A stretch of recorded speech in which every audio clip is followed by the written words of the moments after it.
Halo semuanya, perkenalkan saya Riri Dwi Indriani dan sekarang saya ingin menceritakan sejarah tentang perjanjian Renville. Menurut Ensiklopedia Britannica 2015, perjanjian Renville adalah perjanjian antara Republik Indonesia dengan Belanda akibat sekitar kedaulatan Indonesia.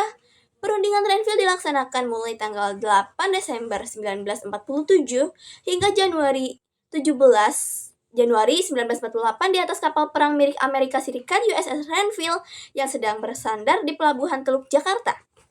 Perjanjian Renville diadakan untuk menyelesaikan perselisihan atas perjanjian Linggarjati yang diadakan pada tahun 1946 yang disebabkan Belanda ingkar untuk mengakui kedaulatan Indonesia secara de facto pada tanggal 1 Agustus 1947.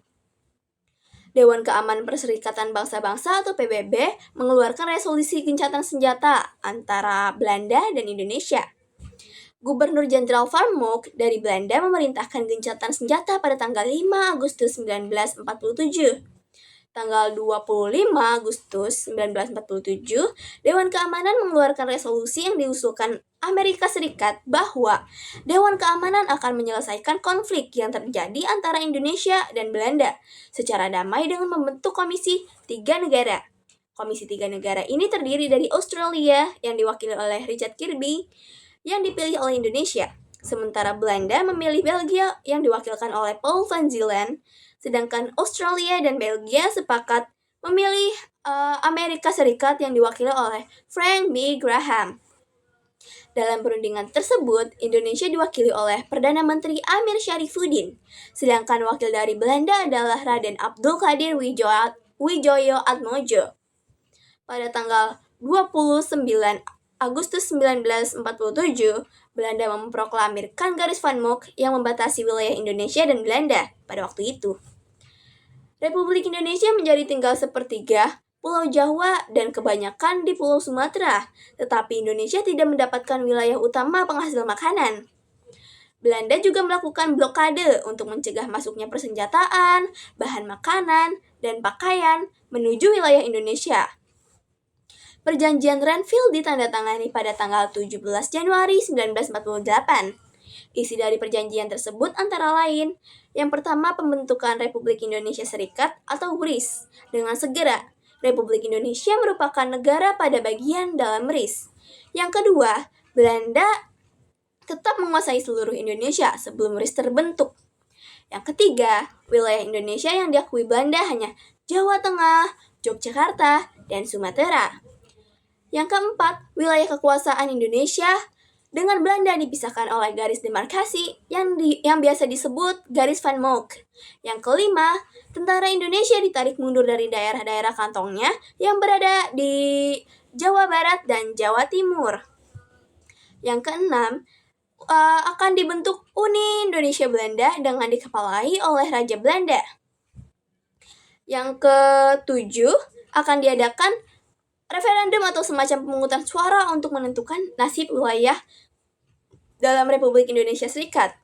Kemudian yang ke-8 akan diadakan pemilihan umum untuk membentuk Dewan Konstituante Republik Indonesia Serikat atau RIS.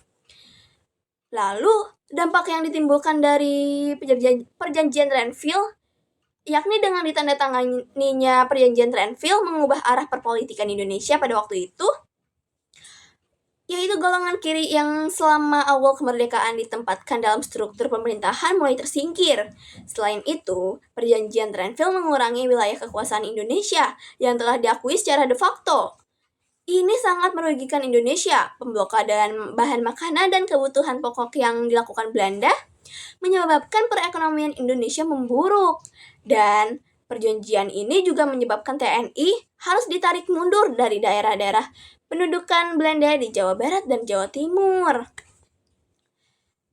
Kondisi ini melahirkan peristiwa Long March Siliwangi, yaitu sebuah perjalanan panjang para tentara divisi Siliwangi dari Jawa Barat dan Jawa Tengah hingga Yogyakarta. Tak hanya itu, setelah perjanjian Renville ditandatangani, Belanda mendeklarasikan negara federal di Sumatera, di mana sebagian Sumatera masih wilayah Indonesia nih teman-teman.